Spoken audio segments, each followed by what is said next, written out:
we are together now for 1 hour. We have a session for exchange. No PowerPoint. I have a few slides to start, but after that we'll have a discussion. So we have 3 panelists, and we also want to engage with all the participants. So to have a conversation on actions to take on the long-term vision. Then we have a coffee break at 10:30, and then we'll have an interactive session, same principle as yesterday.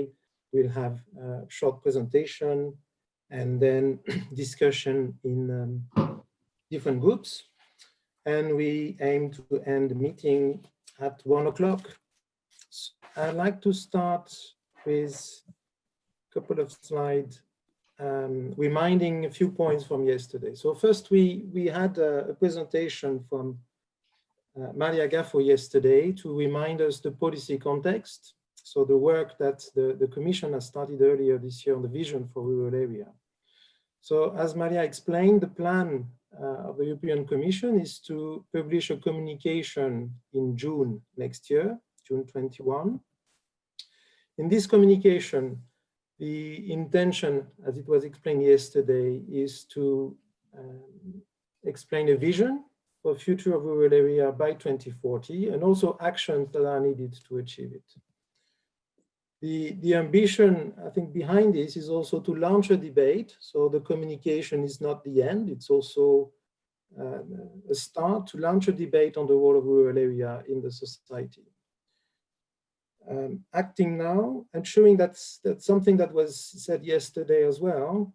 Besides this work on the vision, Maria also mentioned that we can already act now, and she mentioned that action has been taken with letters sent to member states to ensure that the specific needs of rural areas are taken into account in the next programming period, so in the cohesion policy and in the CAP strategic plan. So even if we are looking ahead, things can happen already in the coming months and years. There's ongoing consultations that have been presented yesterday, so many events, and SHERPA is one of them.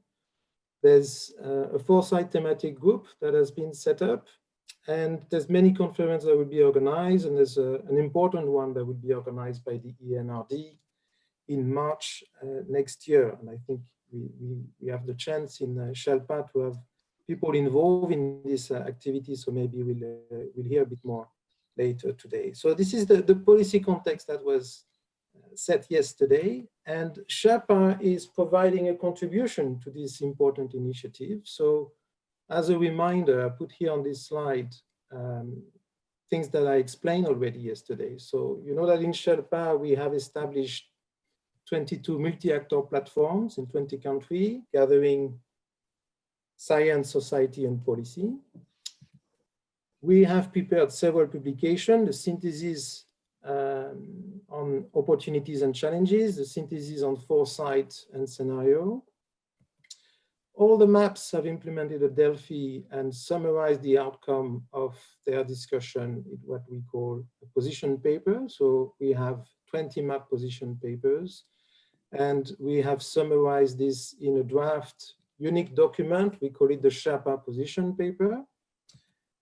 All this is available on the website of the project, except the draft SHERPA position paper that was sent only to the participant of this conference, because the ambition is that we use the input of the conference, the talk we had yesterday, the talk we have today, to finalize our document. So the conference will provide input for finalizing the position paper, and will also help to improve the engagement process in the map and also in the long-term vision. So this is the main purpose of the second session that we'll have today, discussing how to engage different actors in the multi-actor platform.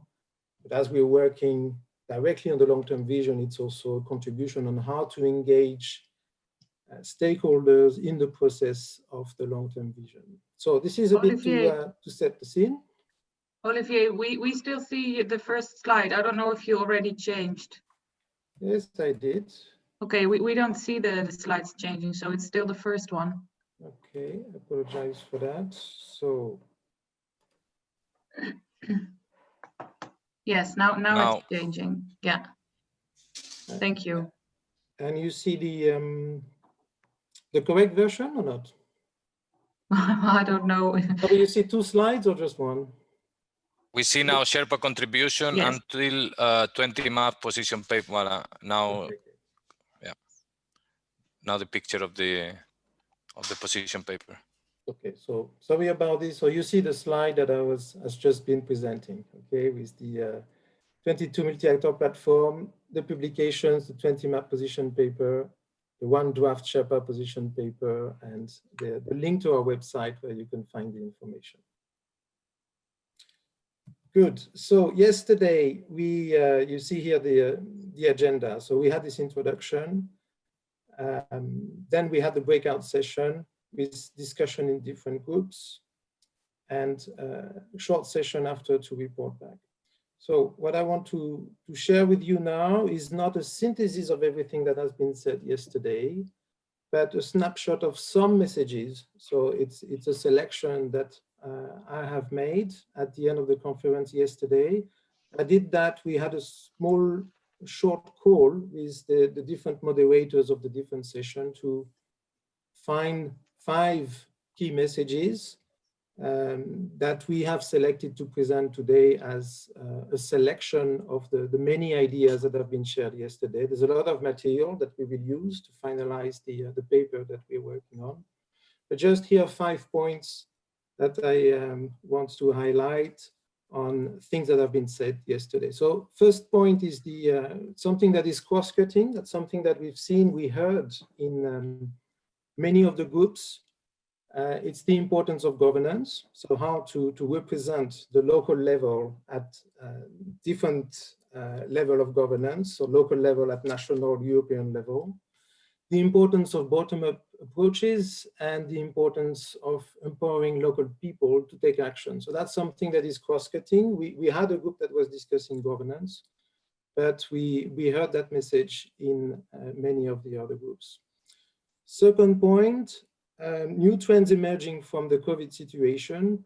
That's something that is new, and the main message there is that requires further attention maybe from the research community. So yesterday we discussed action for policy, for society, for research. It's in the mandate of Sherpa to provide inputs to policy relevant to rural area. But we also have this mandate to feed the reflection on the research programming. So that's something that is important from Sherpa perspective. What are the topics that are important for the future research agenda to feed the Commission with ideas for Horizon Europe program? So one idea here, new trends emerging from the COVID situation. So we see there's a trend that's maybe confirmed in the future of people moving to rural area, work from there. So can we make it happen? Do we have the infrastructure in place to make it happen? Do we have all the services that are needed to accommodate for new population if people from the city are moving to rural area? What are the implications of this? This is a topic that is new, that has emerged this year, and that has been mentioned yesterday. Third point, a need for cross-sectoral approaches and thinking, and for connectors. So everything is interlinked. So we need to take this into consideration. The link for connector, that's something that was mentioned, I think, in the working group on digital, with the idea to have broker. And you see here 2 examples moving from the AKIS, Agricultural Knowledge Innovation System, to the ARKIS, Agricultural and Rural Knowledge and Innovation System. The same for the European Innovation Partnership, from the European Partnership on Agriculture, to also take into account the rural dimension. So to take into account the rural in the agri elements and have a cross-sectoral approach to things. Fourth point, balancing and finding synergies between policy at all levels. So it's something that was mentioned in the group that I attended. We were discussing climate change environment.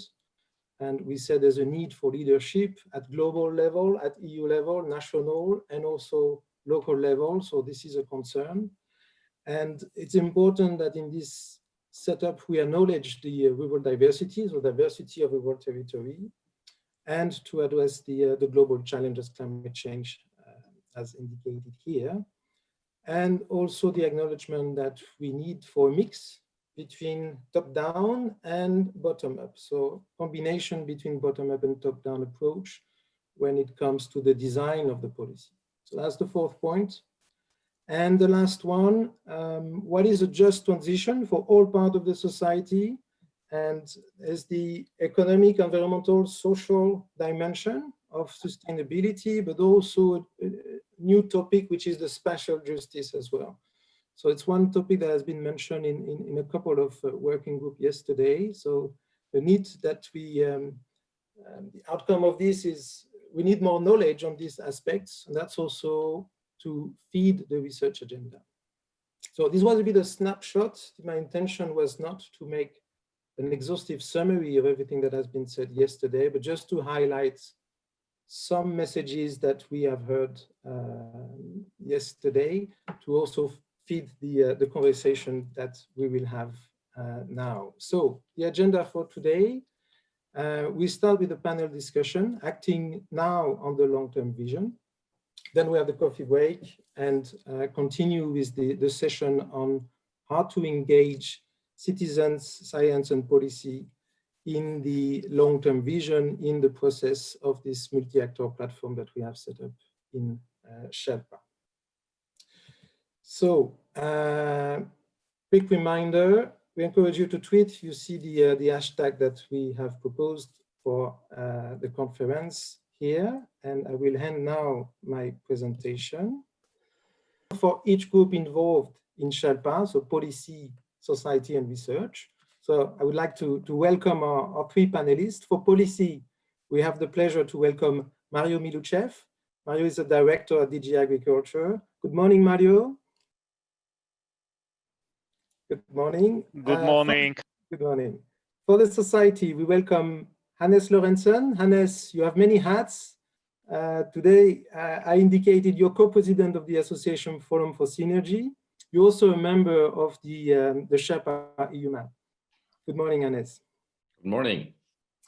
And for research, I welcome Karen Repsgaard. Karen is a research director at Nordregio, who is a partner in Sherpa. So good morning, Karen. Good morning, everybody. So I propose that we start with our first keynote speech. I invite Hannes to start. Hannes, the floor is yours. Thank you very much. I think this is a very important exercise. We are preparing for a new communication of the European Commission, and many people of us are intensively involved in that.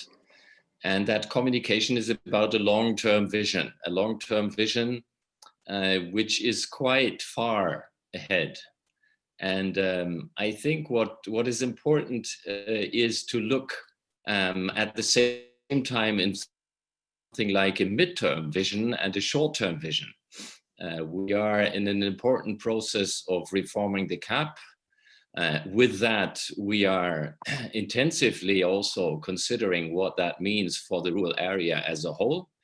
And of course, there's a little tension between a very far-reaching vision and what needs to be done on the way to it. So action that is needed today and action that is needed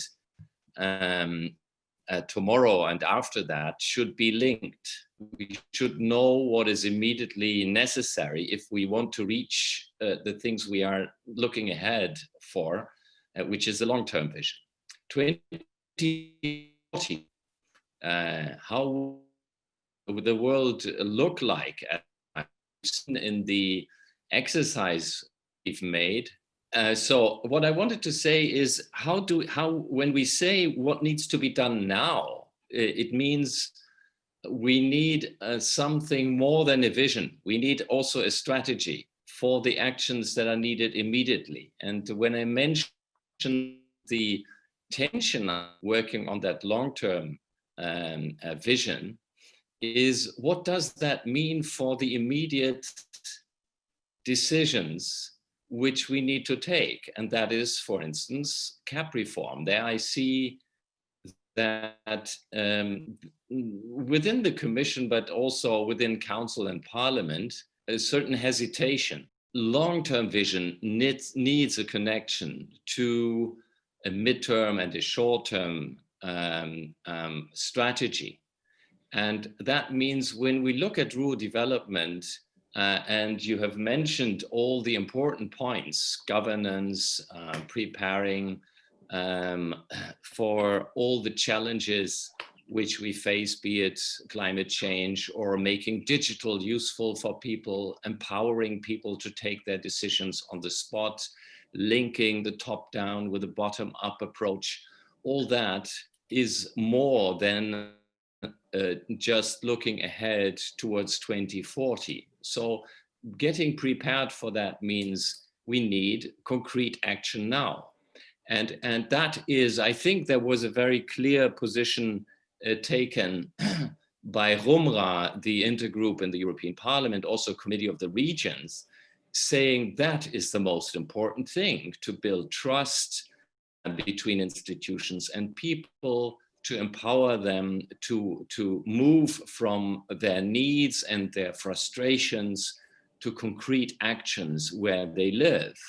And that is not just, a kind of trickle down of visions that we as Sherpa or people in Forum Synergies or whatever have of what should take place in rural areas, but more to help things growing on the spot in rural areas. And that is creating space for people in their daily life to plan, to develop with their own vision, the concrete action from day to day. I'm from a small island in the North Sea, 1,000 inhabitants, considered to be a very remote, disadvantaged region, with, of course, a lot of difficulties to overcome. Where can the energy come from that is not dropped, that is not depopulated? Well, it can only come from within, because you can offer as much as you want in terms of money or in terms of, if the people don't stay, if they are not connected, if they are not supporting each other in making the difference into the future with as I said, cooperation, understanding their specific position in the economy, in the rural economy in their region, then they will be lost in the situation they are in. So that would be my first contribution. I hope the connection is better now. As you can see, connecting people is a key word in all this.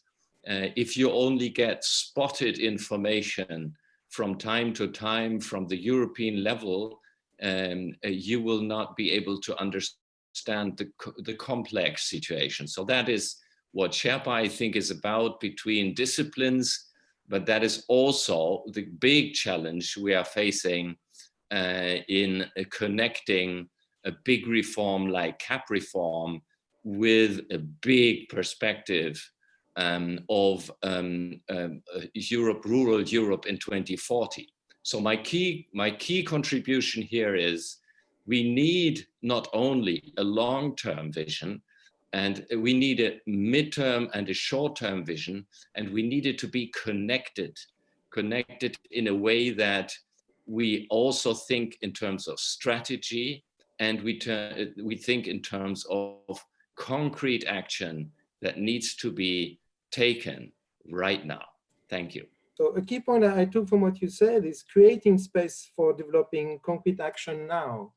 So Mario, you represent here the policy side. So what is your reaction to what you heard just now?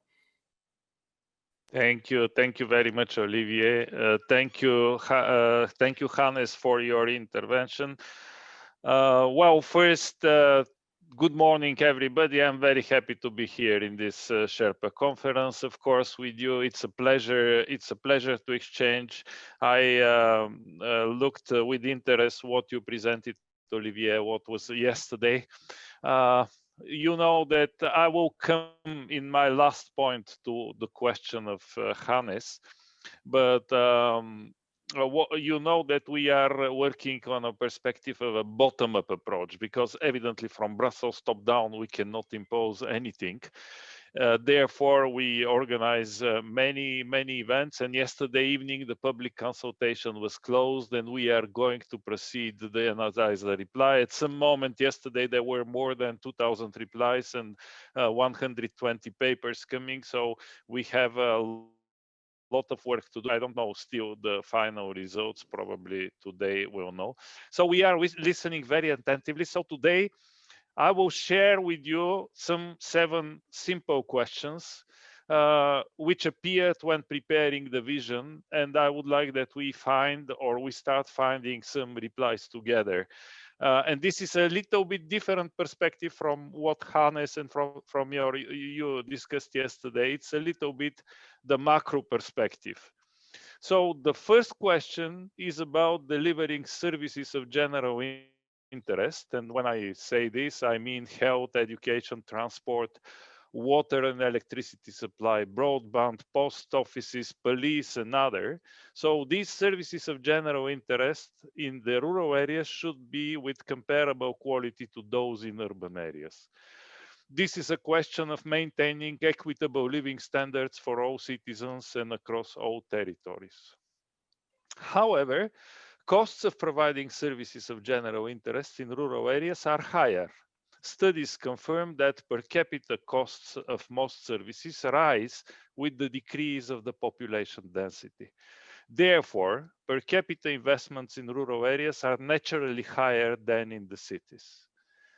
And the question comes, would the society, and when I mean the society, it's the EU, it is member states, follow a cost effectiveness approach and therefore the general urbanization trend that we have now? Or is it in the interest of our society to make more efforts and investments to keep the rural areas and to develop them? So this is one of the central questions for the vision. The second question is about the data we use. Since long years, we use regional statistics, the so-called rural-urban typology. It is on a larger regional scale, and for rural areas, the degree of urbanization methodology that you know, I suppose, is much more appropriate. This might seem very technical as a question for you, but we will illustrate the importance. According to the rural-urban typology, the area of predominantly rural regions is 44.6% of the EU territory. According to the degree of urbanization, rural areas take 76.1% of the EU land. Quite a big difference. Huh? According to the rural-urban typology, the population of predominantly rural regions is 21.4% of the population, EU population. According to the degree of urbanization, the population in rural areas is 26.1% of the population. So the difference between 1/4 and 1/5 is quite big. The same is even more pronounced for some member states. For example, for Spain, under the rural-urban typology, the area of predominantly rural regions is only 16.9%. So we are telling the Spaniards only 17% of your territory is rural. According to the degree of urbanization, they take 73.7% of the Spanish land. For Lithuania, this is the last example I give, those figures are respectively only 13.7% compared to 82.7% of the territory. With this, I'm saying that if we have the right statistics and data, we cannot build a good rural policy. So what conclusions to draw? This is my question to you. What conclusions to draw for the rural vision? The third question is, can anybody of you tell me whether there is in Europe a place for central data collection or a place which we can call rural areas think tank? A place where in systematic way, all existing ideas are collected. And here, of course, I don't speak only about agriculture. When working on the rural vision, it appeared that it is key at EU level to collect, analyze, and consolidate in a structured way sound and good data and different ideas so that they feed the work of the policymakers.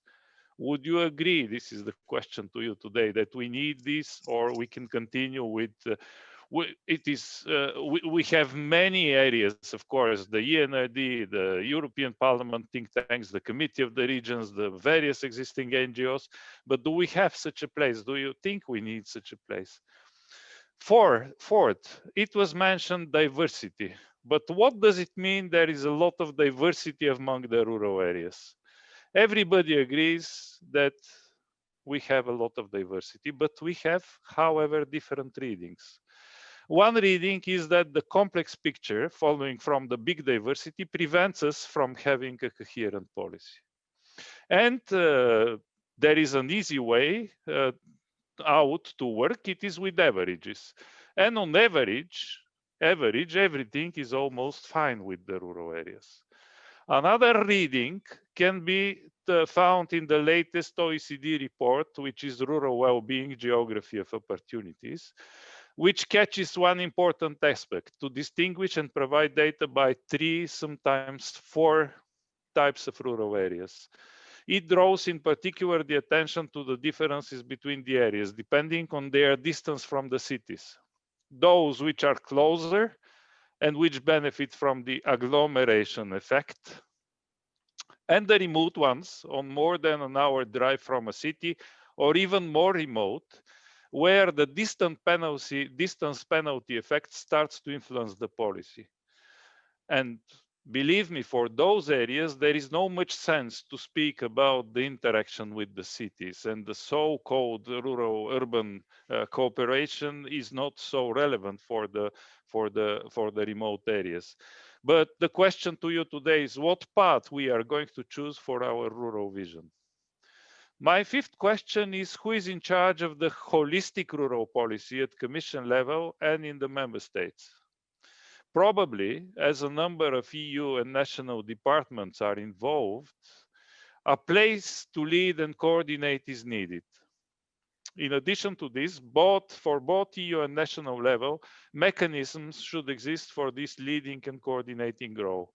And the question is, should we think in this direction, or the idea of rural policy itself is still to be clarified, and is questioned whether we can have a rural policy. The sixth question is what role for the member states in the European rural policy? Several member states have developed their own national rural plans or rural action plans or agendas, whatever, which are of course different from the rural development programs and from the operational programs, and include all policies and all funds, national, European, etc. They have also specific coordination mechanisms at governmental level. Can we draw for our vision any conclusion from these good practices? That's the question today. And my last point, and here I would address also what Hannes said. In the past, there were many good initiatives. One prominent among them is the Cork II Declaration. Everybody knows about this declaration. However, they remained without a concrete follow-up. No monitoring mechanisms were created to measure to which extent the declared and expected goals were achieved. So, of course, I can tell you much what we have done based on the Cork Declaration, but still there is no process. So what would be our conclusion from this? Shouldn't we start with the vision, a structured process, with serious stakeholders' participation, of course, which would lead to the rural areas of 2040 as we see them in 20 years. So shouldn't we start a process and really, as Hannes mentioned, but that we can have we can have a long-term vision, long-term actions, we can have medium-term, we can have short-term, and possibly after 4 or 5 years, this short-term should turn in another short-term, so up to 2040 to achieve what we need. So these are questions. I can tell you we don't have institutional answer to this question. I'm putting them for discussion now, and thank you very much for the attention. Thank you very much, Mario. Wow, a lot of points. I'm afraid 25 minutes will not be enough. You know, if we open the floor with the 7 points you said, and we would need much more than just the 25 minutes. But maybe we can hear from the reaction from Karen first, and then open the floor for reaction from Hannes and to the rest of the participants as well, because I think there's a lot of food for thought, a lot of questions, and I hope we can have a lively debate until 10:30. Karen? Okay, thank you very much. And it's nice to have the opportunity to talk to you here. I think I'm going to be the devil in the room today. I've also taken a bit of a different approach, not just responding to the questions as such, but I have 4 important points to make as coming from a science and research perspective to this process we're in, and they're maybe rather critical. I think the value from the EU vision for the rural areas and citizens, I think there are basically 2 very important ones. There is a large potential out there today. We are in the middle of a green transition, and all the natural resources, the blue, brown, whatever we call them, they're all located in the rural areas, and we have to take the opportunity and use them for the future development. That also means we need policies to mirror this with a return from this single agricultural focus we have in the CAP today to a more broader focus, as was originally kicked off by Jacques Delors. The challenge out there is that we have communities that do not have equivalent opportunities as the city regions. To some extent, this is linked to the underlying idea, I think, for the EU cohesion policy today too, where we have a territorial agenda which states that metropolitan areas and city regions are assigned obligation to ensure that the surrounding regions can benefit from this added value. So there are 2 important policies that I think one has to critically look at. And I think these maps can become, as one of the Danish members of the map says, it's a highway from the diverse rural areas to the Commission. They are the platforms where they pose these important questions. And I think it's very interesting that it was emphasized and kicked off from the DG Demography and Democracy. So responding to the question 2 and 3 in more detail, I have 3 points to make.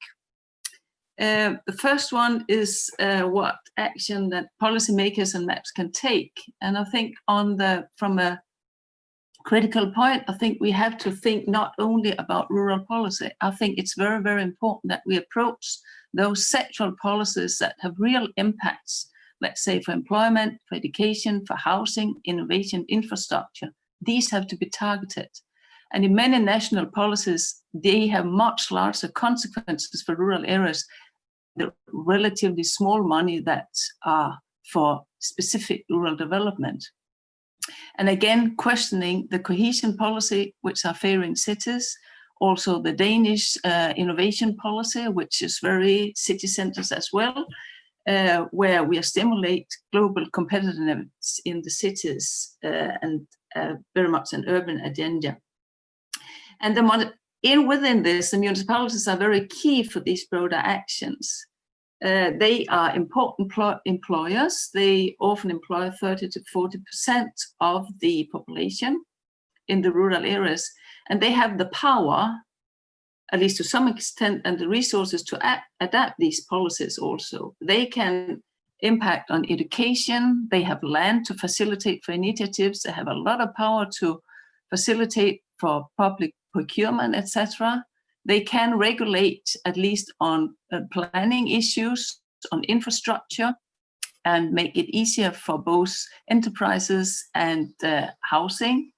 And they can create good infrastructure for innovation, for businesses, etc. So providing resources to the municipalities, I think, is key. The second point on this I have to make has to do with our own maps. And I think we have to carefully think about for the future. They have to really reflect both the interest we have, but also the knowledge that exists in the rural areas. We lack today, as far as I can see in some of the maps, the SMEs, the small and medium-sized enterprises, which have a lot of local knowledge and interest also beside agriculture. We have youth being mentioned yesterday very importantly, who are the future citizens of actors. We have arts and crafts in general, who contribute to very social and innovative communities in many ways we see. The third point I want to make is relating to Maria's point on data. I think we need to improve our analysis and getting better data to improve these analyses. We have, in the Danish map, we did a small calculation on the economic leap from rural areas. We're sitting today with a lot of relatively old models, which are not really looking into where's the value created, where's the emission happening. As an example, you can say is that because much of the consumption are happening in cities, while the production is happening in the rural areas, so they have to pay for the emissions of, for example, the CO2 emissions. We also have the economic leap in more general, where are the jobs created? Often if the central offices are in cities, then you will have the calculation, then the cities will benefit from the value added.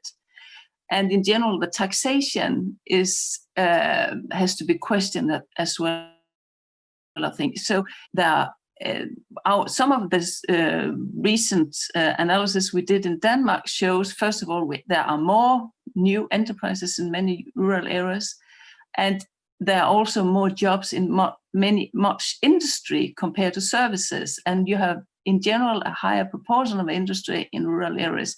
So getting the services, the indirect effects back to the rural areas is part of that picture, together with, of course, questioning the centralization of services in many decisions around banking, education, etc. So I think I just want to finalize that I think it's very, very key that we question the polycentric thinking that is very much being used in much policies, both from the EU, but also many national governments, where one assumes that the innovation is happening in metropolitan areas and spreading out to the rural areas. Today, we have a fantastic moment. Utilize it, take it. All these new resources we're going to use for the green transitions, they are out there. So get people on board and use them. Thank you. Thank you very much, Karen. Thank you for this very rich contribution. Really many points. I'm looking at the clock now. We have 15 minutes, but really thanks to the three of you, really fantastic contribution. Thank you so much. Maybe, Ines, I'd like to get back to you and your reaction from what you heard from the questions from Mario or the points raised by Karen. So indeed, very rich contributions by both Mario and Karen. Thank you for that. And of course, we all know, as I said at the beginning, how do we get all this together in a strategy? Not just in a vision, but also into a strategy. I mean, policy integration is the old story of the European Union. And we see how difficult it is with the existing policies, just to bring rural and agriculture together into something that makes sense for the whole rural economy is a huge task. And the difficulties in policy making between the different DGs, I don't have to mention in detail. We know it. We know how difficult it is between the member states to bring a national and rather nationalistic kind of approach back to something that is really European. And Mario mentioned rightly, we have a rich experience, Cork 1, Cork 2, maybe there will be a Cork 3, but what do we draw from it? How do we transform that into, as Karen said, into using the huge opportunity we have with a lot of innovation and creativity and so on in rural areas? And here I take the picture Karen was saying, is it a highway we need for policy making? Or is it rather the small roads we need to be better connected? And that is the key question. So let me take a very concrete example. When we talk about infrastructure, Mario, we can have an infrastructure that is fit for big farms and big enterprises, or we have an infrastructure that is fit serving smaller business. And if we want to go into diversification of agriculture, for instance, we might need business infrastructure that allows farmers and smaller cooperatives to work with their own seeds, for instance. At the moment, when we talk from the environmental and agri-ecology point of view, we need a very much more diversified material for farming, which is adapted to the climatic conditions which are changing. So that is a completely different infrastructure, serving a completely different picture of what we want to do in agriculture. And as Karen was mentioning, the transition, be it green or blue or white or whatever, that transition needs a completely different infrastructure and a completely different kind of governance as compared to what we have now. So creating space means creating space for connecting the different innovations that are taking place, including digital. And in digital, it's not just broadband that makes the solution. It's the way we are using it, the ways we are making people, putting people in a position that they can use it in the way they need it. So I wouldn't go much further. I think, Mario, your question's excellent. I don't have all the answers to it. You are throwing it as something which we should answer. We will not be able to answer it now, but and also Karen, I think you're putting the finger on the key difficulties we are in. But once again, I think we need the 3 steps. We need to come to action now. We need to have the actions we can do now. And sorry if I have to repeat that, I think this process of the rural vision needs to be very closely connected, which was what's being decided about the CAP reform. So there is some real connection missing, and I don't know for which reason or which fear the Commission doesn't dare to connect it. My advice would be find a process, connect what's being decided in the process of CAP reform with what is needed for rural development. Sorry, I was a bit long, but I hope the connection was okay. It was perfect connection. Thank you very much again for your excellent contribution, Hannes. I don't know, Mario, if you want to reply or comment on what you heard now from Karen or from Hannes just now. And after that, I will open the floor for some questions or contributions from the audience as well. But Mario, over to you first. Yeah, thank you very much. No, I welcome the contribution of Karen. I have no much to add. Karen, you said that you are going to challenge us, but I can only agree with what you said about the innovation, about the resources to the municipalities, about the policy and the interaction of the policy and the municipalities.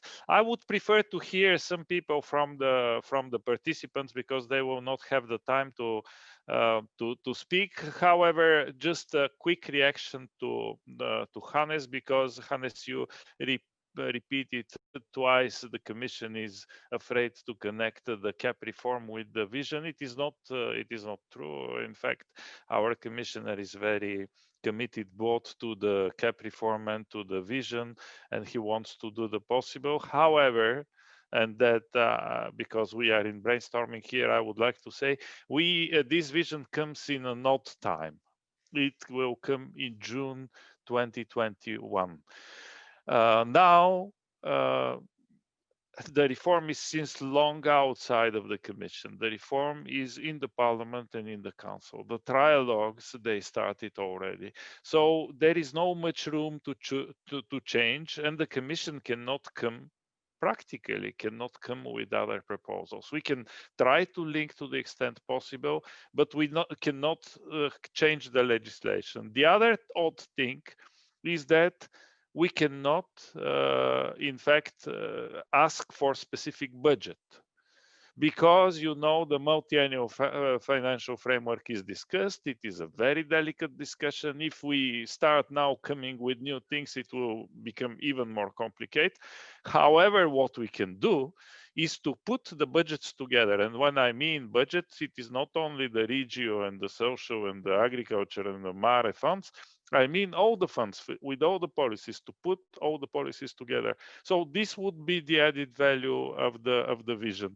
But don't expect that probably in medium to long term, it can trigger some legislative changes. And I cannot answer to this question. Let's see what is the contribution of the civil society, of the what people want, in fact, before we decide. But now, immediately, and this is an initiative which is without an impact assessment, so it will be a simple communication which may trigger something. So for me, what is important with this vision, in my view, personal view, is that we put things together, we put policies and funds together.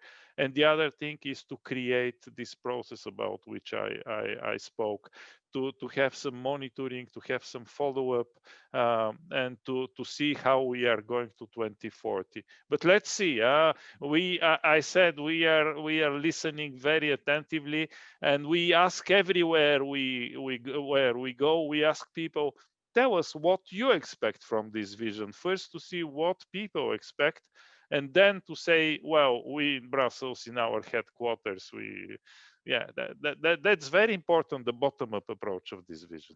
Thanks.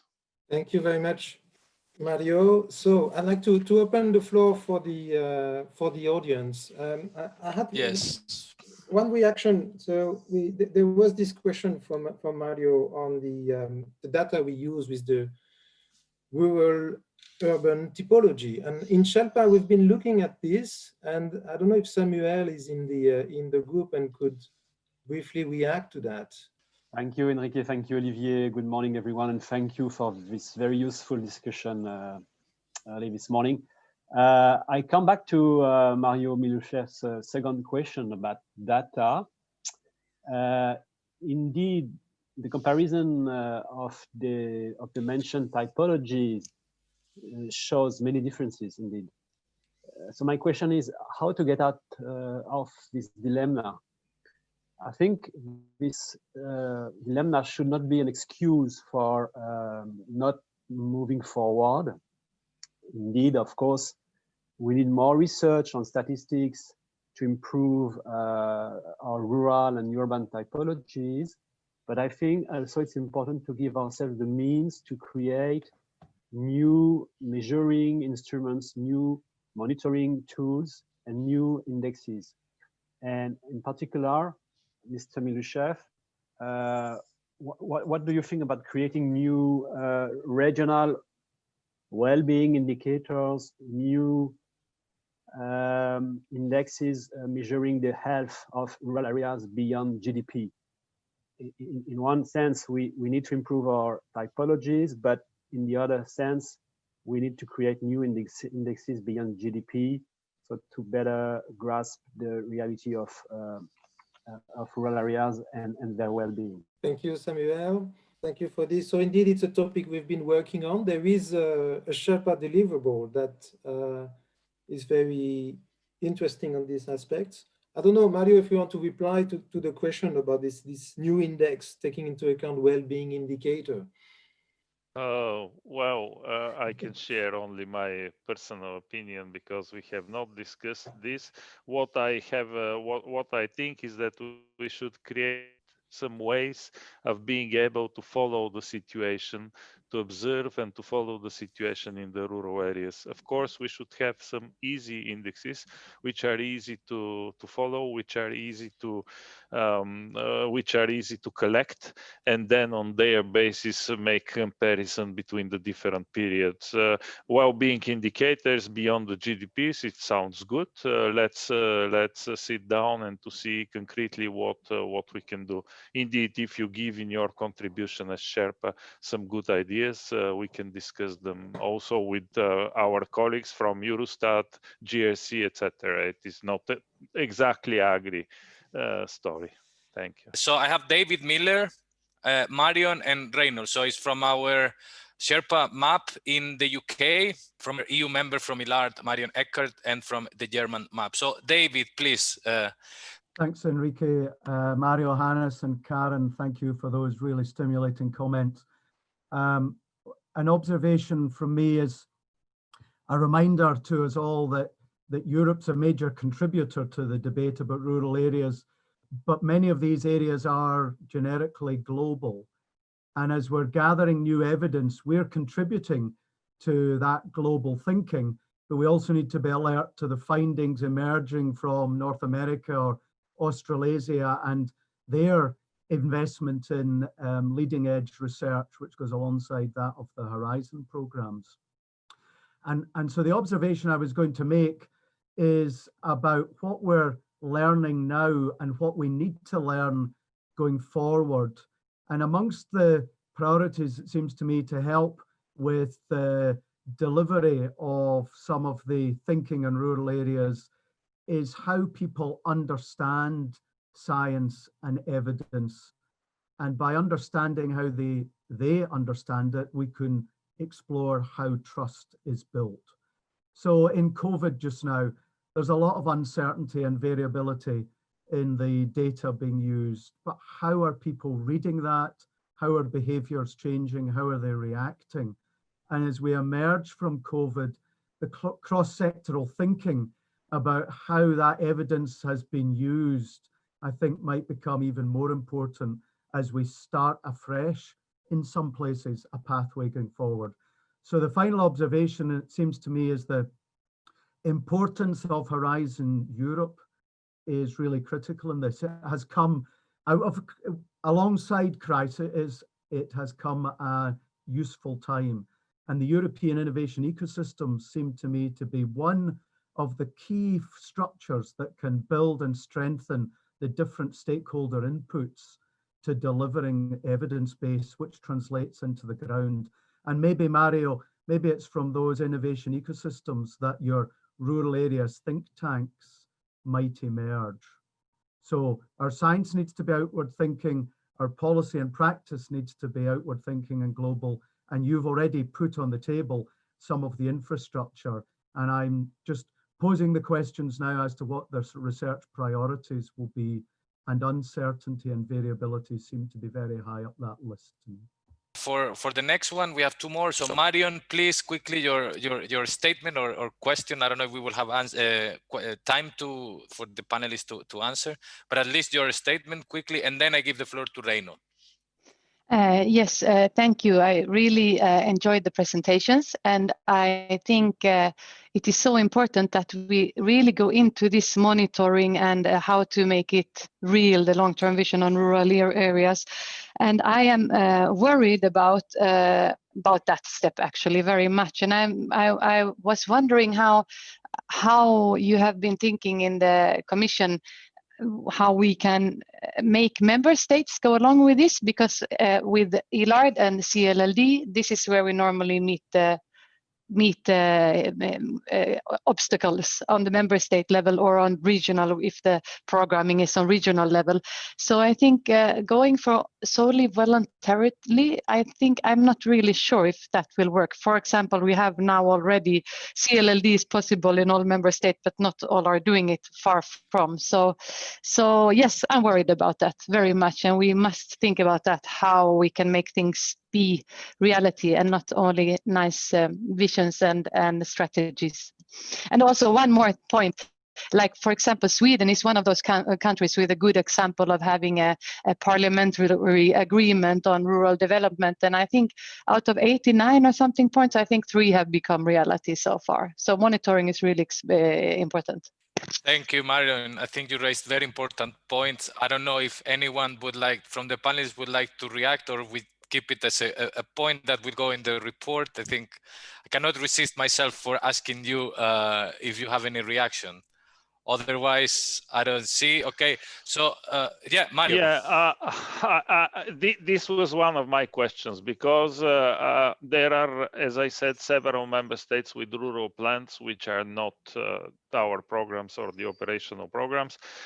For example, last year, France elaborated such plan. I have read the Irish action plan, which is very, very good, and which has also some years ago was approved. So the others I didn't read because they are in languages that I don't know. The point is that with this communication, there is no legislation, as I said, after that. So the only thing that we can do, if we decide to do so, that's why I asked you a question, is to invite the member states to work in this direction. And if it proves positive, probably in some years' time we can have something more. Here, colleagues from DG Regio who are here, the territorial agenda which is coming now, and the link of the rural vision with the territorial agenda is something which links our vision to the member states. And also we can think something to create in the European semester. So there are options to think about, but with this communication, even we wish very much, we cannot go very far away. We cannot go more than inviting the member states to do something, because it's a simple communication. And here it's your role as civil society also to speak with the member states and to see whether they consider it appropriate. Thank you. If I may take that up, really, my last word. I was not invited, but as Mario was able to make it up and open it up again, Hannes, yes. I think, you are completely right, Mario. That is the kind of sad situation that we are into, this difficulty of national member states doing their own thing, and we have a hard time to keep it together as Europeans, right? So a vision is easier to be done than a strategy, is easier to be done than an agenda. And I think it's not just words.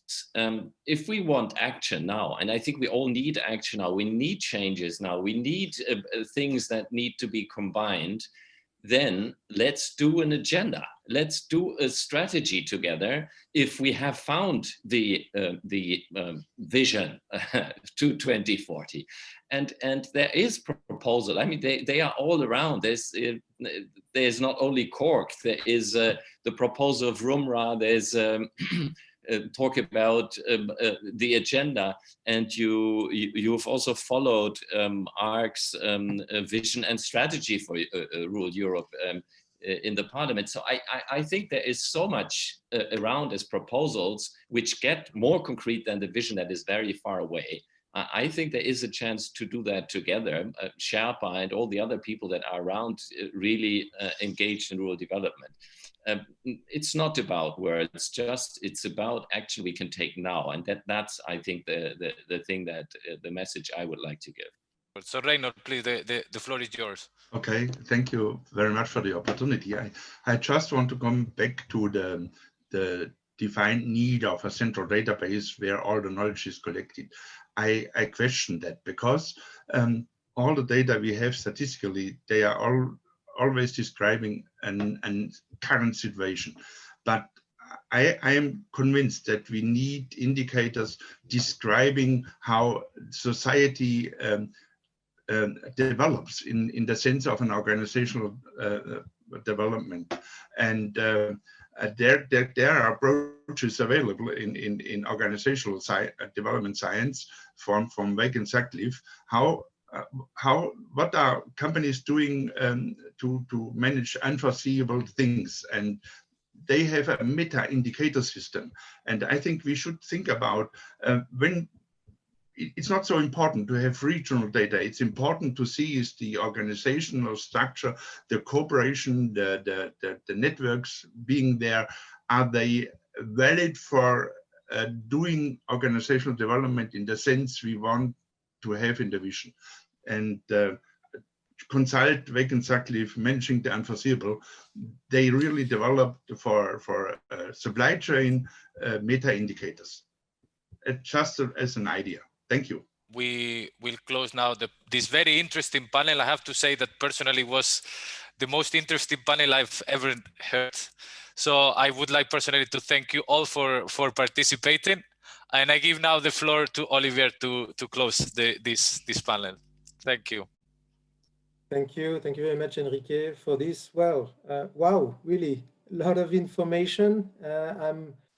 I'm amazed since yesterday. We started yesterday afternoon. Already yesterday, we had a lot of contribution information, but today really, I'm very, very pleased. I'm very pleased we could hear from the three perspectives, from society, policy, and research. So a big thank you to our three panelists. You've done really a great contribution. There's a lot of food for thought for Sherpa. And really all the questions that were raised, we took good note of them, and that will influence the work we're doing. And my last word is to remind you that we are just at the first year of Sherpa. We have 3 other years to go. We have this principle, as we want to make a contribution to policy, this principle is that we are flexible, we have a system, we have a setup, but the topic on which we're working is undecided. And what you've been contributing today will for sure influence the work that we will do in the coming weeks, months, and years, because we have 3 years to go. So big thank you to all of you. That will for sure be used and follow up in the work we'll do in Sherpa. So welcome back. Thank you for turning the camera. That's very helpful. So now we will have, we changed the completely, well, not completely, but we were focusing now on the actions we needed to take now to achieve our visions, and the discussions we will have now in this part of the conference are more related on improving the stakeholder engagement actions that we are doing in our multi-actor platforms. So we will start the session with a presentation from Jorike about what we do in terms of stakeholder engagement. And then we will go and discuss into different groups specific aspects of it. So without further ado, I think Jorike, if you're ready, please, you can start your presentation. So we can see it now. If you make it big. I can unmute. Yeah, I make it big.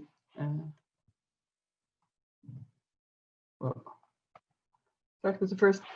Yeah, welcome back, everybody. I have the honor to share some of the experiences within Sherpa in the various multi-actor platforms. So I will be speaking, but I'm speaking on behalf of all the MAP and all of you present. I think many of you present have been contributing to these experiences, and we will have opportunity to speak later and to hear all your experiences.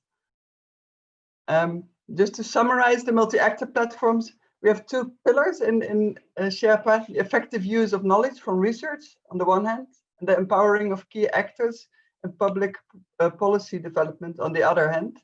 And the multi-actor platforms are where we create safe spaces for dialogue between research, policy, and civil society. And we come together for co-creation of knowledge and co-learning.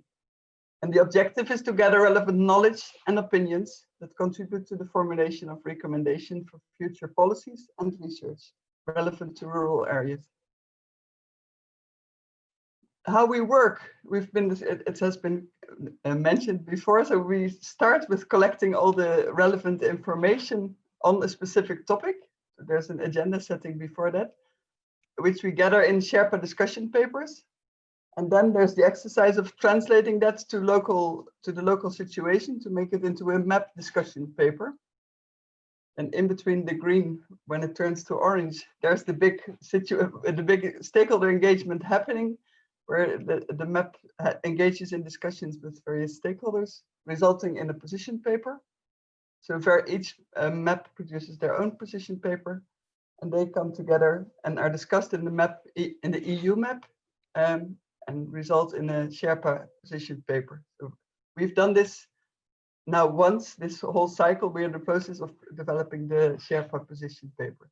This is the paperwork, a lot of papers, but then, oh,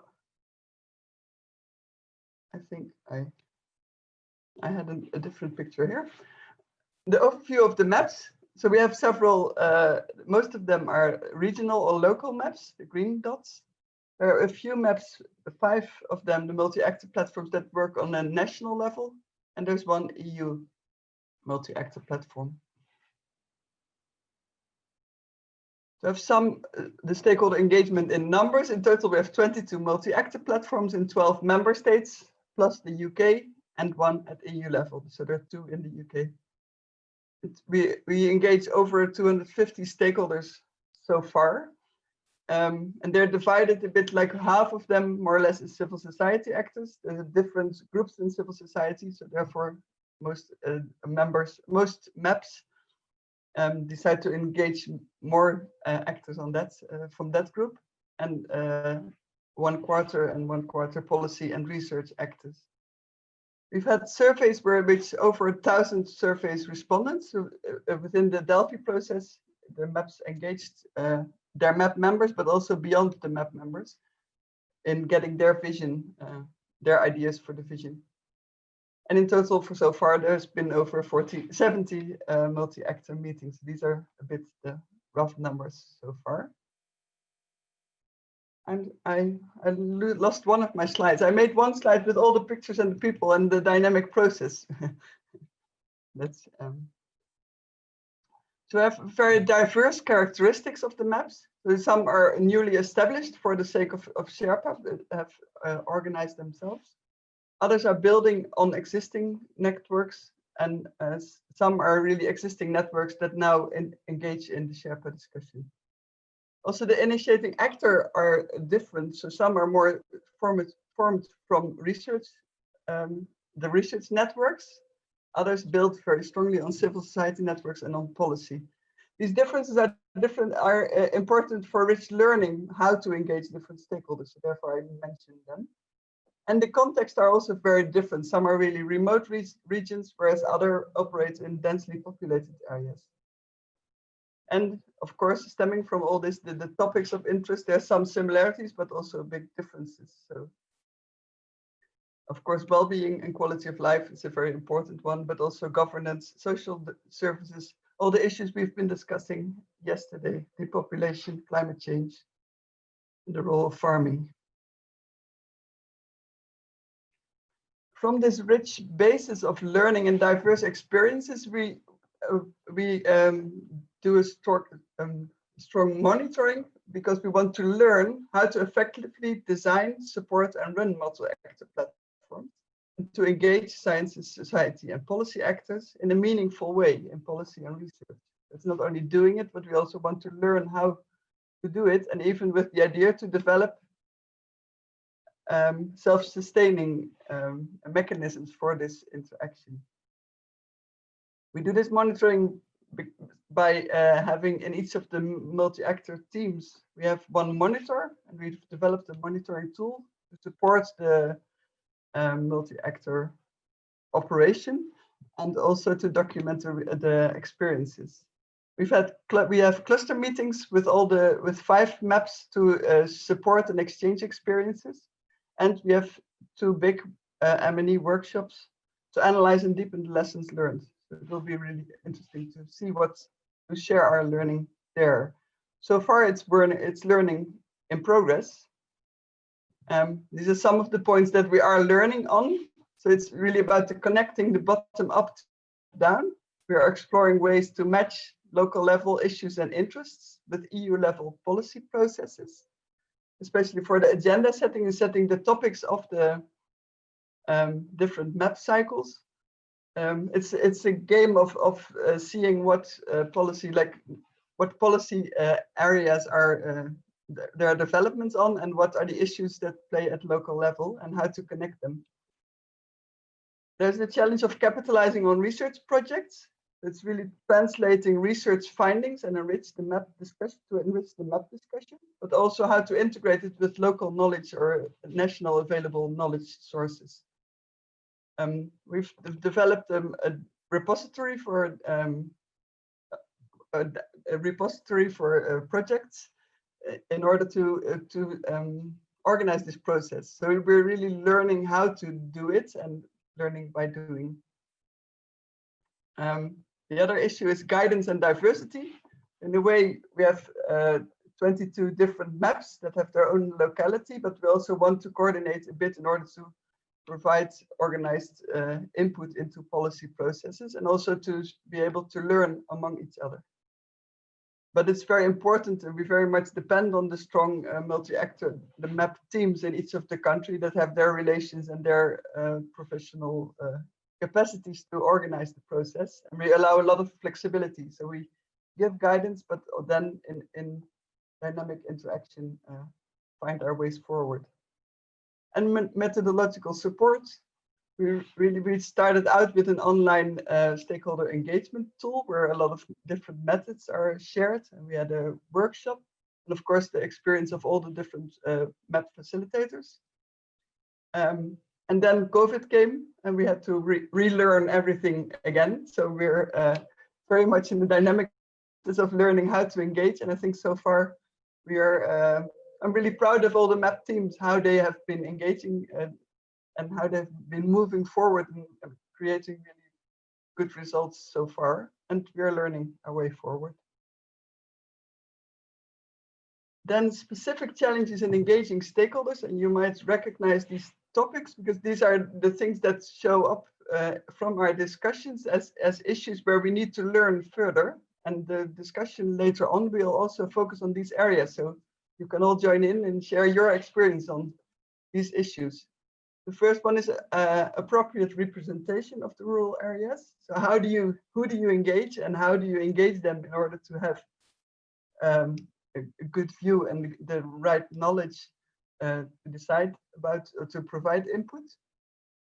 How to engage civil society, and especially how to engage the hard to reach to move beyond the usual suspects. An issue related to this is power, balancing power between policy, research, and civil society, but also among specific stakeholders within your process. It's finding a balance between building consensus on the one hand and grasping diversity. If we end up with a summary of a summary, then you're losing the rich diversity that is an added value of participation and of engaging stakeholders.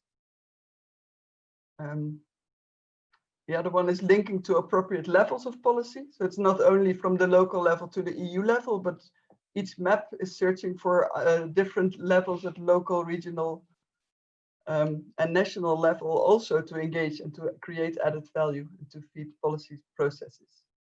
And finally, a central challenge is engaging actors in COVID times, which I think today we're doing quite good of. In engaging with each other. And I invite you all to engage in the discussion on these topics and to share your lessons learned. Thank you. Thank you, Ulrike. Thank you very much for showing all the rich activities that we have done for ensuring that all the stakeholders are properly engaged in our activities. For all the participants, we will have the group discussions structured around the key challenges that Ulrike just presented. And I will give more information about that, how we are going to proceed. But in the meantime, I would like to give the floor to our colleague, David, to tell a little bit more of the intense work that we have done in the last week to enable Sherpa to participate in a conference on stakeholder engagement. So David, please, would you like to say some words about it? Thank you, Enrique. Yes, I'd like to just remind everyone, if you're not aware, that next week from the 6th to the 12th of December is the 3rd annual Citizen Engagement and Deliberative Democracy Festival. So our conference is coming at a really suitable time just prior to that. The conference is run by European Commission and it's opened by Maria Gabriel, the Commissioner for Innovation, Research, Culture, Education and Youth. And so interesting, of course, that her title includes all aspects of what we've been talking about in the last 24 hours and how that might make a difference going forward, thinking about our panel discussion. The principal themes of this festival and conference are: how is democracy changing and how can citizens participate in this change? And as we've just heard from Eureka, the structures of the Sherpa project are built on engagement between science, citizens and policy. Over the last week, colleagues from DG Agri, from Sherpa project and the actors in the maps have designed, recorded, produced a video which has been accepted for the conference and exhibition to be launched on Sunday. And it's our actors in citizens, science and policy explaining the approach of Sherpa to how citizens across Europe are contributing to processes, informing policy and the impacts that they hope to make. So a really big thanks to Robin Salter at AIDL, who produced the video, and everyone who's contributed. And you will see who those are in large measure on the video itself, but to Enrique and Lucia and others for actually enabling this to happen. And with that, Enrique, over to you to raise the curtain. Thank you. I will show now the video. Hopefully it works. Usually showing videos via Zoom is not ideal situation for displaying them. But yes, I will display the video, which, as we do for policy recommendations that we co-create together, the video, we use the same approach and it was co-created with all the people that you will see in the video, which I would like to thank a lot very much for their quick availability to help us with this. So without further ado, I'll try to display it. Go quickly here. I hope you are able to see the video, more or less. Yes. Yes, okay. And I think I did it wrong. Wait. Nope. I didn't share it properly. Just 1 second. Because I need to, when I click share, I need to enable optimize sound. Now you are optimized. So hopefully now it goes all right.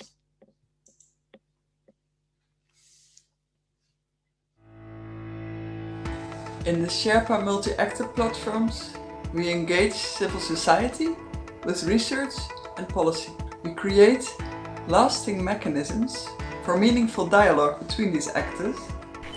One of the main challenges that's been faced is that of identifying the priority gaps in the way that knowledge can be communicated both within and out with the different sectors. We should get our participatory research, our common action, intergenerational dialogue together. That's the challenge we face in rural development. Engaging multiple actors in EU research and innovation activities is very important because it is by combining their different perspectives that we will find the most promising solutions. And make rural actors to become aware about the diversity of the local assets and their potential to become economically valorized, and not only economically but from the ecological and social point of view. We learn how to organize appropriate representation of different actor groups and how to balance power differences. I think the challenge is building trust between the different actors, between people who are taking decisions in politics, people who have to carry that out in frameworks of rural development, and the actors on the ground. We aim to develop evidence-based recommendations based on local knowledge and based on the opinion of local stakeholders. People who want to get their things done should be supported by our work and our recommendations. One of the greatest impacts that the platform can have is to be able to integrate this transdisciplinary knowledge and be able to engage with all the actors involved and to communicate that with the information provided in the right place at the right time to the right people in the right way. So during this process, already 2 documents were developed, one about landscape features and one about long-term vision for rural areas. We want to stimulate a debate on the future of rural areas and their roles for society everywhere in Europe. That's why we want citizens to engage throughout Europe to help us appreciate the diversity of their situations and viewpoints.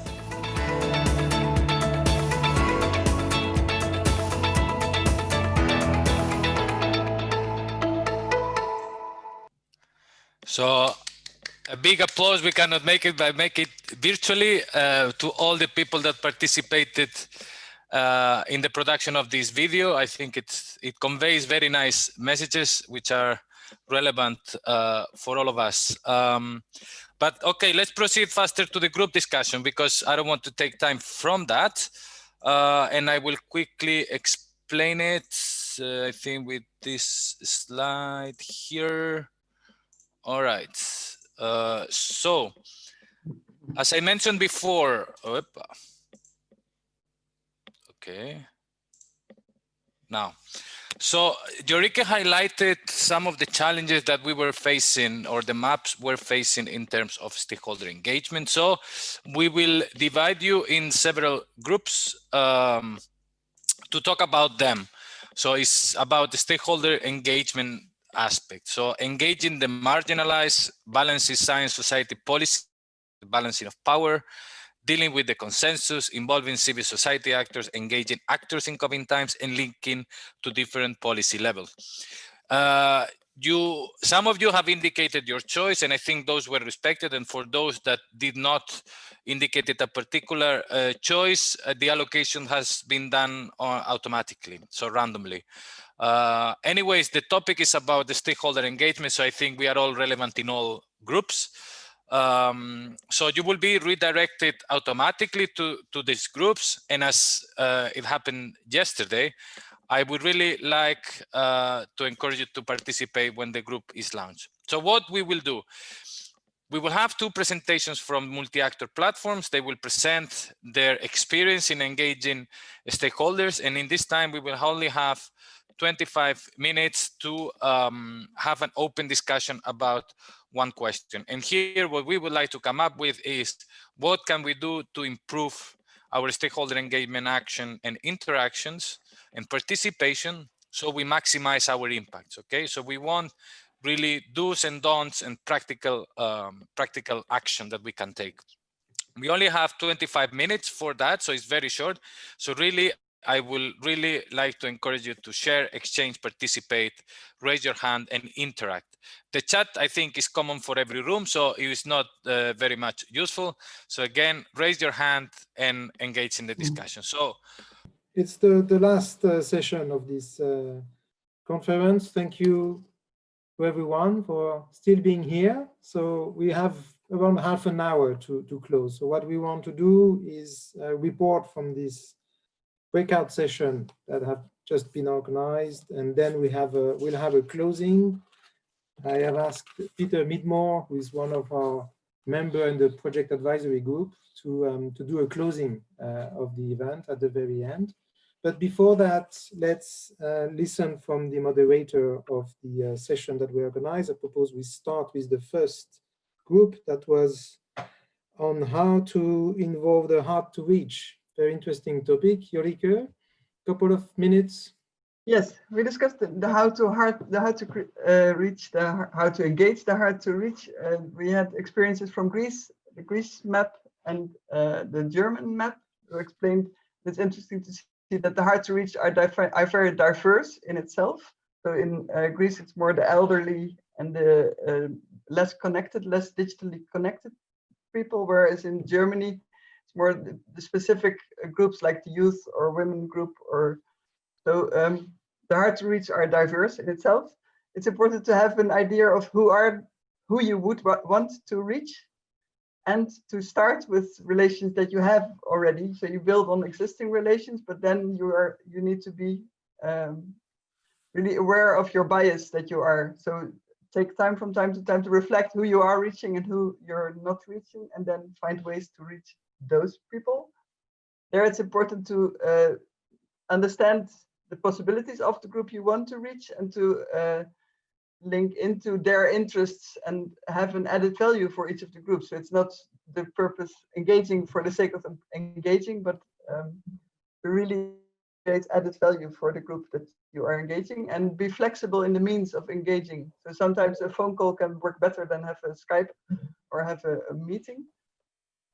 And also you can have surveys to involve a broader group, and then maybe interviews with specific groups. So be creative in using the different means.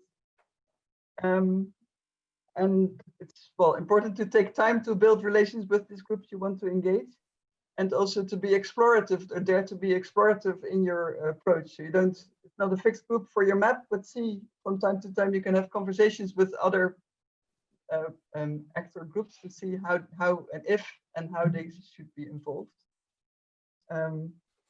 As a don't, also avoid that you have a too big group. Don't try to involve everybody, not multi-actor for the sake of multi-actor, but really be concise in defining who you, so you still have a group that's able to interact with each other. And that's a brief summary of all the issues that we have covered. Maybe some of the group, maybe I'm missing some points you can add. Any point that somebody who attended this session wants to add? Sorry, no. So let's go to the second group. I think. Sorry. Yes. Maybe I was a bit late. It's Karen. Yes, Karen, please. I just had a small comment on that, because I know before the proposal was sent in, there was some discussions, at least at Norwegia, should we pay people to attend? And I mean, it's especially if you want the local businesses to attend, it's hard for them to have time. And I wonder how fixed the budget is, or if it's something you will consider.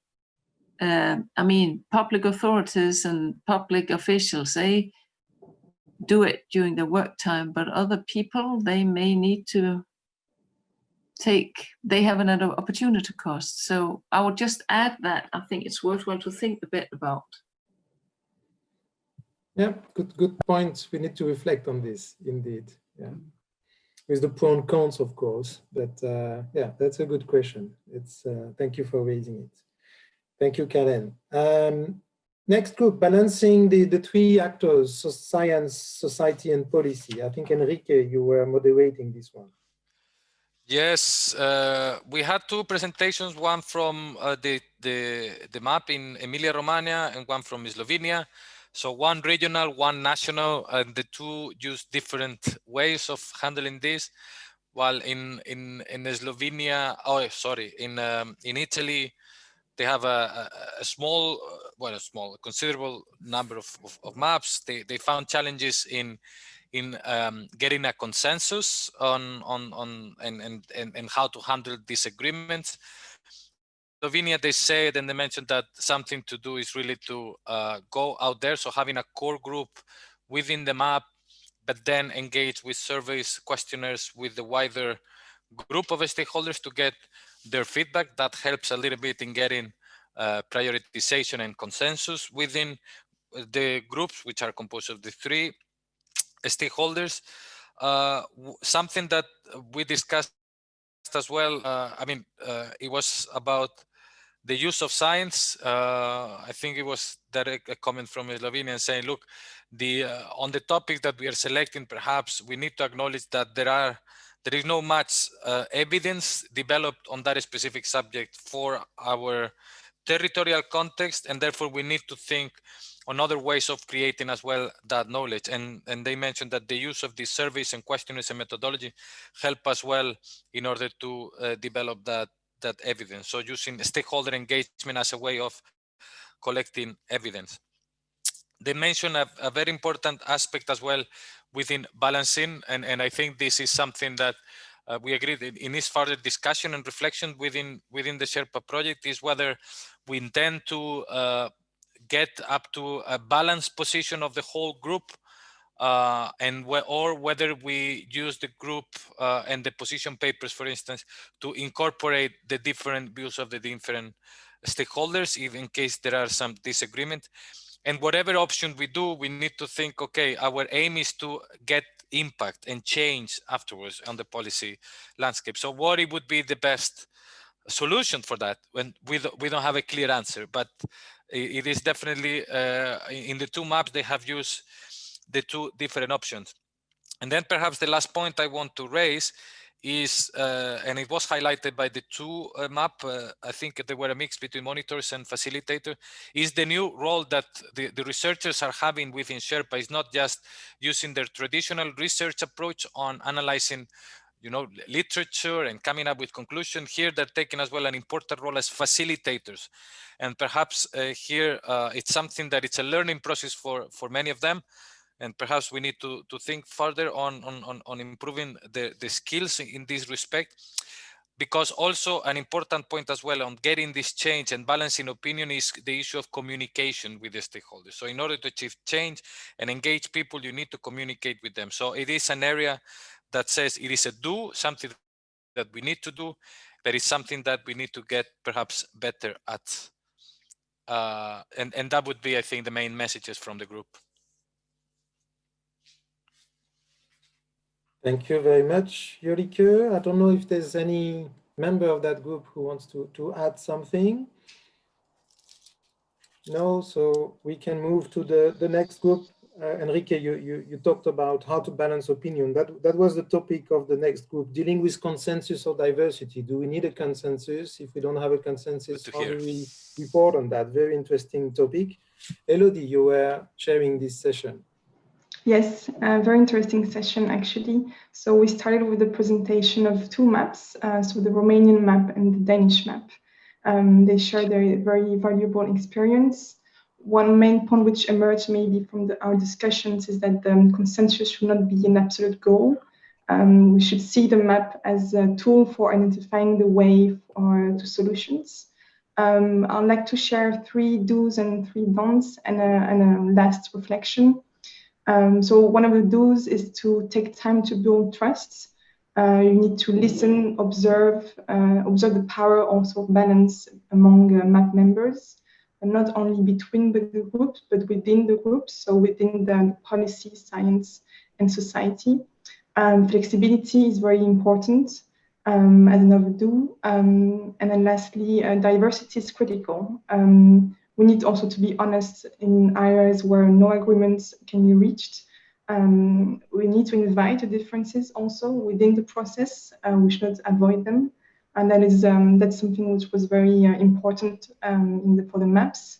And then for the don'ts, the first one would be not to put too much pressure on the map members. They may not be familiar with the process, so it's important also it's also linked to the question of trust. And second one is don't just ask for approval. There needs to be a discussion, open dialogue between the map members. So that's very important. Last don'ts, which may be a bit provocative, but do not call a consensus meeting a consensus meeting. That can be also very, can bias also the discussion. And lastly, a suggestion or reflection from one of the member of the group was to reflect on different forms of diversity. This is linked to the question of race, gender, LGBTQ+. And so it's not only what is said, but who says it. So yes, I hope I summarized all the points on our discussions. Thank you.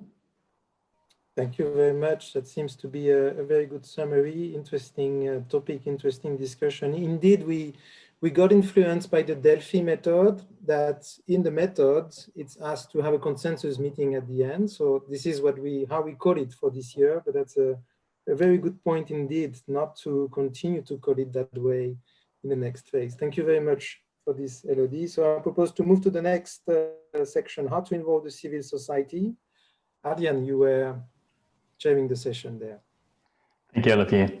Yes, we focused on how to engage civil society. And we had two very relevant presentations from Portugal and the Netherlands on their experiences with the map. What came forth out of the experience in Portugal is that especially citizen engagement can be more difficult because we're speaking about such a long-term topic that the relevance or the motivation may be lacking. And from here also followed a few more concrete ways to deal with this. So, well, first of all, show what the relevance is, maybe involve national or European policymakers to further explain this. We also, from the Dutch map, talked about the politics that can sometimes arise with different representations and the conflicts that arise with that. So we both talked about how engage civil society and also very much about the process, the dynamics that take place. An example, well, the different blockages were mentioned. So, you know, everyone obviously comes with an interest. It's a political process, but this may also not provide proper citizen representation. And what is actually a proper citizen representation, right? It was really pointed out that local action groups should be part of the process. And maybe when this doesn't work as a member, it's always possible to invite local action groups during meetings as well, if that maybe takes away some of the political aspect or the tensions that also may arise. And I think a lot of really relevant points were already mentioned by the previous groups, especially also the last group from LOD, that, well, trust is very important. This also came up. This can also be blocking the process if there isn't this trust. And to invite the differences, I found that a very relevant point, because I think that also came up when we talked about representation and how to engage civil society, and that if we assume that we always get everyone on the same page, you know, we may not be able to include everyone around the table. But when we do invite those differences, I think we can also open up space for more opinions. And then also civil society with, for example, a single topic interest can also have a place at the table without necessarily blocking the process. So I think that was it for us. I hope I summarized most points. Thank you very much, Ardian. Is there any member of this group who wants to add something? I think it was a very good summary. If there's no other remark, thank you very much. How can we engage with people without meeting people? So that's the topic of the next one, engaging actors in COVID, so behind our screens. Sandra, you were moderating that group. Yes, thank you, Olivier. Yeah, we had very good presentations from the Tuscany map and the Czech Republic map, really telling about their experiences on this topic. And it was a little bit differences since the Tuscany map were building on long-standing relations, and whereas in the Czech Republic map there was newer relations to build on when COVID started and created all these challenges and shifting us to use all the digital tools. So from that background, we came to have a lot of practical discussions on how to carry out digital participation and meetings. And one thing that came up in the beginning was that it's good to make an analysis to see who in the rural areas that we are representing in this project are actually most affected by the challenges of COVID, and make sure that they are somehow represented in the maps so that their experiences come forth. And then we had the reflection that there's a lot of digital meetings going on now, and they tend to be very formal and part of everyone's day-to-day work. So a good thing can actually be to try to keep the map meetings a bit easygoing, not that formal, have some interactive contents and so on. So it should actually be fun to participate. That's a good way to keep people's interest. Then also that it's there's a bit of differences in different places on how you carry out these kind of meetings, if they are interactive or if they are more like formal conferences and so on. So there can actually be a need for, or I think it's a need for everyone, since this is quite new to us, to gain skills on like how to do interactive meetings, what kind of tools are accessible, and so on. Let's see if we had a lot of do's. We didn't have many don'ts, but one don't was that to not overload the meetings. This thing with asking for evaluations maybe in the end of the meetings and so on can be quite demanding if you already had a long meeting with a lot of content. And then also the language issue with having documents distributed in English and so on in sometimes a very academic language and so on. It's good to have an understanding for that, and not everyone is using that type of document or language every day. So, and then also there was some maps that actually were able to have smaller group meetings physical. So when that is possible, it can still happen. Yeah, I think I stay there. But we had a lot of good points actually from very active members in this discussion. Thank you very much, Sandra, for this reporting. Seems very clear to me. Anybody wants to add another point? No, so thank you, Sandra, again. And let's move to the next and the last one. So how to link the different policy levels. That's something that has been said yesterday. There's a need to address this multi-level policy making. And that's also a concern in SHERPA. We have the EU map, we have national and more local regional maps. So Hélène, you were in charge of this group. Yes, thank you, Olivier. I think what you also see in the other maps is that, or in the other groups, I mean, that even though we talked a lot about policy, of course, that still other issues also came up. But I will start with what we talked about policy. So we had two presentations, one by the Finnish map and one by the Spanish Galicia map. And there you already saw a difference in how national policymakers or national actors are involved in regional maps. So in the Finnish map, there's direct involvement of national actors, while in the Spanish Galicia map, there was more indirect involvement of national policymakers through regional actors. So, for example, through researchers who are involved in the map, who are, have a place at the table of national policy making, or through regional policymakers who can influence national policymakers. So there's already a difference in how different levels of policies are involved in the map. And then we talked about, involving policy levels that it can be too broad, but also too narrow. So for the example came that in the regional map, if you involve regional policymakers, I mean, that you can have a too narrow focus. So you should also include national maps, include this broader focus. And then someone else said, well, actually we have a national map, and we think you should also include regional policymakers in these national maps, because otherwise you can be too broad and sort of disconnected from everyday practice in regions in the country. So that was an interesting thing to hear from both sides, that is, to try to avoid being too broad and too narrow, which is obviously, is still hard to say when are you too broad or when are you too narrow. Then another point, well, it was a do and then, or a don't and then and a do connected, let's say.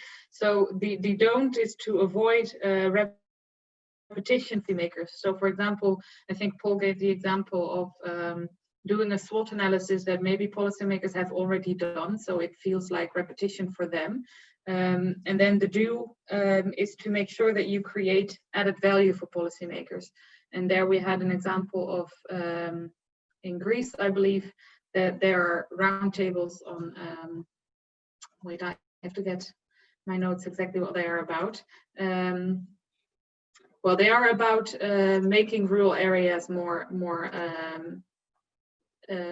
lively, let's say. So connecting the visions to those roundtables that already exist.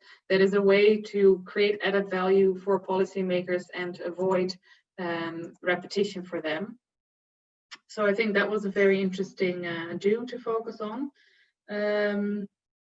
Then we had a few don'ts, for example, to not exhaust members. So this again is also about try not to repeat things that people may have already thought about and worked on, and also to make sure that people's voices are reflected. So yeah, I think this is something to also discuss in the maps, whether you know the discussions that they have, if they see that reflected in policy briefs or the papers that are written also on the EU map level.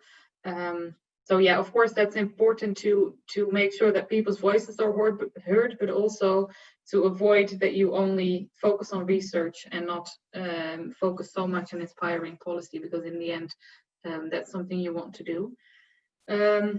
And then very shortly, we also discussed quite a lot about youth involvement, which is not strictly about policy, but was something that sometimes maps struggle with, especially if you have a group of people that already know each other and that are, you know, that is a bit closed. It can be difficult to involve new and young people.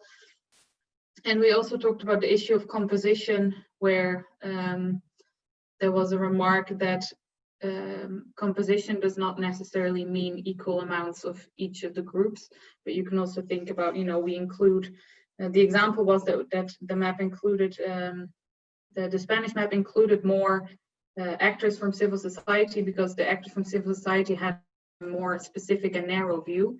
And because we don't know yet what we will be discussing in Sherpa, it might, you might need those views, while policymakers and researchers have more broader views, which can be, used for lots of topics.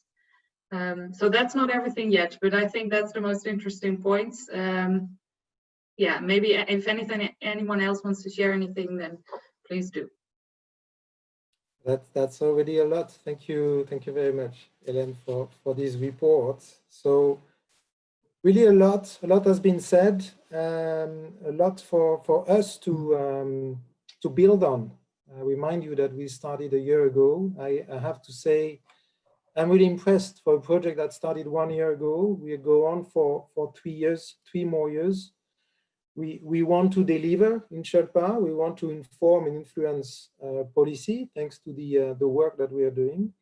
But we also want to experiment, to try new things we are doing in these multi-actor platforms.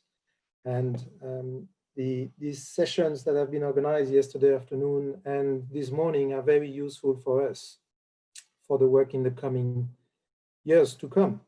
Jorike, maybe you want to say a few words. You're the one in our Sherpa project who is following most closely the work in the multi-actor platform.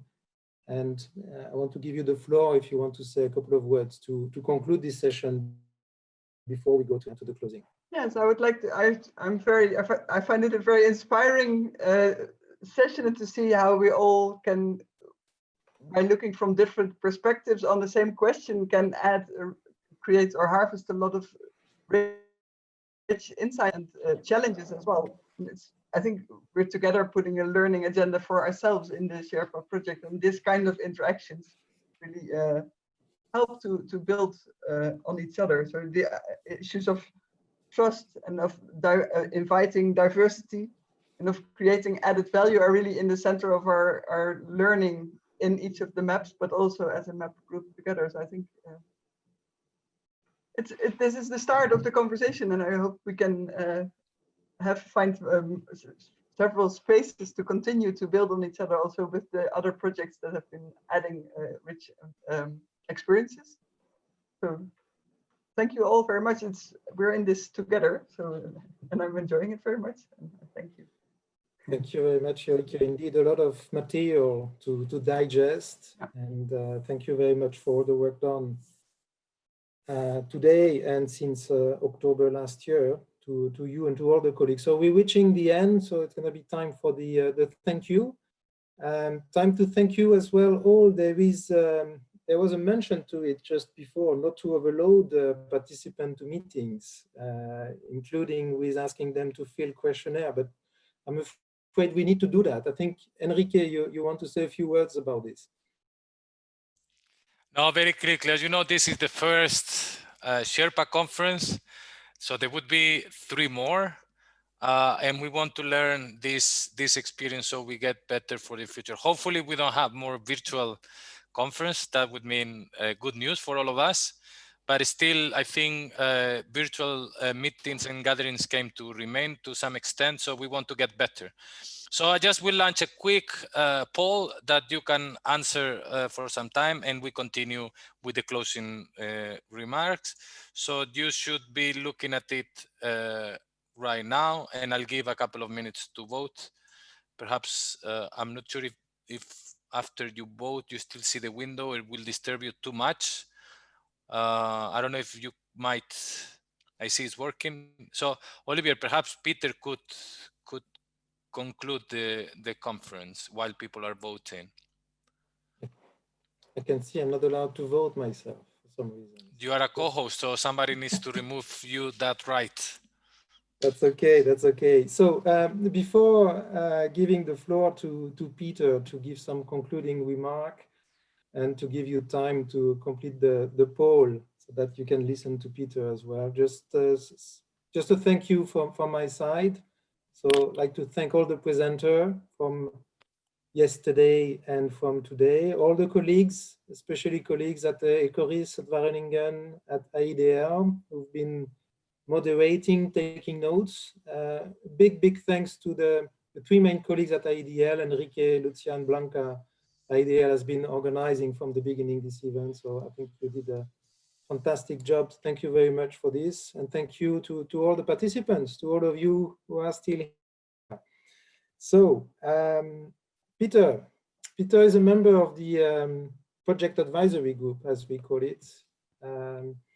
And he kindly accepted as an external observer to give the concluding remark with his own perspective on the conversation, the exchange that we had since yesterday afternoon. Peter? Great, thank you, Olivier. It's very kind of you to ask me to conclude. I'm not going to try and provide a summary of the key points. I think there's been so much rich and complicated discussion. I need time to reflect on that. And that, of course, is your responsibility as partners in the project. I have the luxury, if you can call it that, of taking a much a more distant perspective because I'm not involved in any of the day-to-day work. In fact, it's distant in more ways than one because I represent an example of remote rurality being more than 3 hours drive from the nearest functioning airport. What I want to do in these closing remarks is take a more personal view about the event and where the project could best devote its efforts in the next 3 years. Olivia, when you started the conference, you said you hoped that it would recreate the previous amity and good feelings that came out of the consortium meeting in April, and I think by and large it's a resounding success in that respect. It's been a really good conference. There's been excellent interaction, engagement, and I'm happy. I wouldn't mind actually if there was another online conference next year because it saves me the bother of that 3 hours drive to get to meet you all in person. But to be a bit more analytic, I think there are 2 things really I want to say.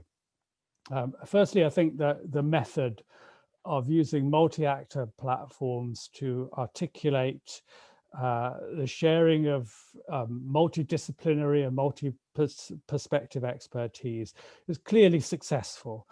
And I think that is down largely to the efforts, and I compliment and congratulate them, the coordinators of each of the maps that are going so far. So they're working well to identify key issues and to develop proposals for addressing them. But I have a couple of feelings about them which are less complimentary. I mean, I think they're, I don't want to diss them in any sense, but I think the first is a slight concern about legitimacy. Are these genuinely representative? Do they speak with authority for rural communities as a whole, or do they just replicate existing rural elites who are well used to engaging in debates, have a familiarity with the way that you influence people, and leave out actually the vast majority of rural people who are in many respects disempowered and disenfranchised? And the second, I think, is a concern about effectiveness. So what we've seen so far, which is good progress, undoubtedly, but it's a little bit like a shopping list, and worse than that, it's a shopping list without any prices attached. So if you've got a limited budget, you're not quite sure. It'd be nice to have them all, but clearly there need to be priorities, especially over the long term. And of course, the focus of this conference has been on developing a long-term vision. But Mario told us this morning that we can't have many of the items on our shopping list because the CAP process is unstoppable. So how do we take this forward? How do we actually get the process of interacting through these multi-actor platforms to be more effective? Perhaps here you'll indulge me a little if I draw an experience that goes back quite a long way. I was lucky enough in 1991 to be involved in one of the first leader groups. It was then a new, exciting, bottom-up approach, which was different to what had happened before. It took place alongside a number of other initiatives. Now, these are going to sound familiar. Telecenters were places where, especially in rural areas, people could gain access to the modern communications technologies and the power of computing. The research interests at the time, very much in geography and agricultural economics, were focused on counter-urbanization processes of people moving back to rural areas from cities. And there were concerns about depopulation and over-reliance on agriculture and other natural resource-based extractive industries. So what's changed? Here we are in 2020, still talking about the same issues of depopulation, of getting modern technology out to rural areas and so on. There have, of course, been a number of important changes. LEADER has been mainstreamed and become part of a much broader rural development program, although of course there's a long way still to go before the necessary shift from Pillar 1 to Pillar 2 is undertaken to the full extent possible.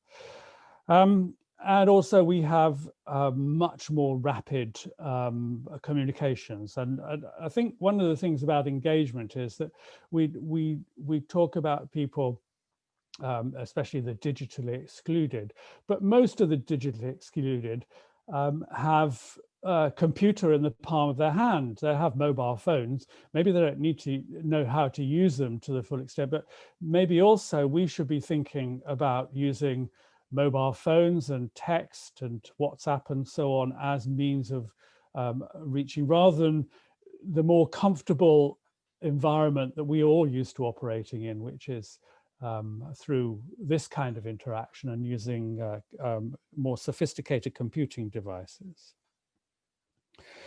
So my question to you really is, if we're still talking about the same things in 2020 that we were in 1991, stop talking about the same issues of depopulation and getting technology out and service provision to rural areas in 2040. Well, I think in doing that, we face two formidable obstacles. And one I've already alluded to, which is the policy process, which has all the momentum and speed of a glacier. It's very, very difficult to find the points, the windows of opportunity in which you can actually make an impact on the discourses around policy reform. So it's about thinking long term. It's about finding it, identifying on my estimation, if we carry on at the moment, there are going to be 3 more major reform processes to agricultural and rural policy between now and 2040.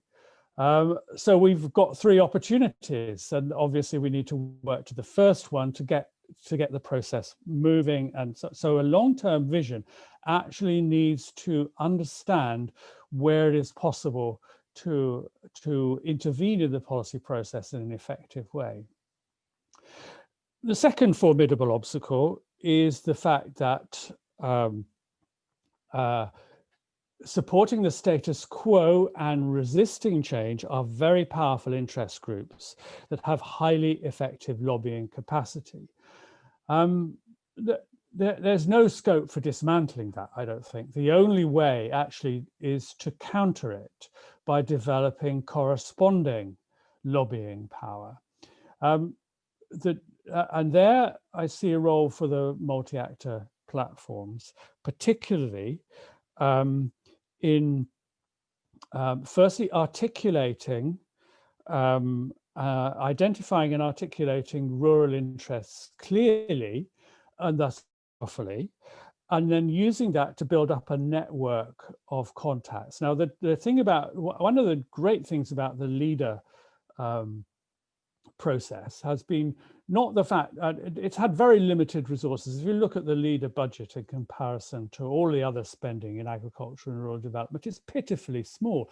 But actually, why it has been effective is because it has provided a framework for people to network in other ways through other organizations, and sort of to spread tentacles beyond and use those as a form of resilient strength.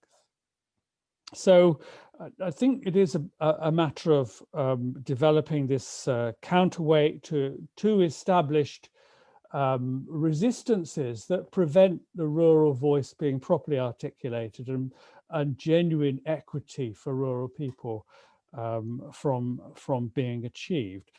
And that, of course, is the economic power of the cities and the urban communities, and the established interests of agriculture and its associated industries. Clearly, it's not going to be easy. You can get overwhelmed by the broad march of history and feel insignificant and feel that, what are we doing here? We just got the 20 groups spread out across the whole of Europe, trying to do the job of the farmers' organizations and the agro-industrial complexes with all their power and all the rest of it. So actually, I think it is actually easy to become dispirited, but I don't think we should be. We shouldn't be for 2 reasons. One is that this early progress that has been made is very promising for the future. And the other is that there's a lot of hard work still to do, but there is the willingness and the capacity to do that work in order to make the remainder of the project a success and achieve its aims. So I commend you all. I wish you the very best of luck in the future. And I hope to be back in a year's time to review and comment on even more progress. Thank you very much. Thank you very much, Peter, for your encouraging word. Thank you for the quality of your intervention. It's very good to elevate really the debate at the end of this conference, first annual conference. Thank you for this. There was one question from Mario earlier today, which was, is there a place for rural area think tank And I think that's what we're trying to do in Sherpa. So as I said before, it's just 1 year. We have 3 more years to go. So thank you again to everyone. And I hope to continue to engage with you in the coming weeks, in the coming months, and that we can meet in person or virtually. Let's see what's in the future for us for the second Sherpa conference in December next year. So I close the event. Thank you to everyone. And thank you again. Bye-bye. Thank you. Bye. Bye. Thanks. Thank you. Congratulations. Bye-bye. Bye. Bye. Thanks a lot. Bye. Thank you. Bye. Be healthy. Be healthy.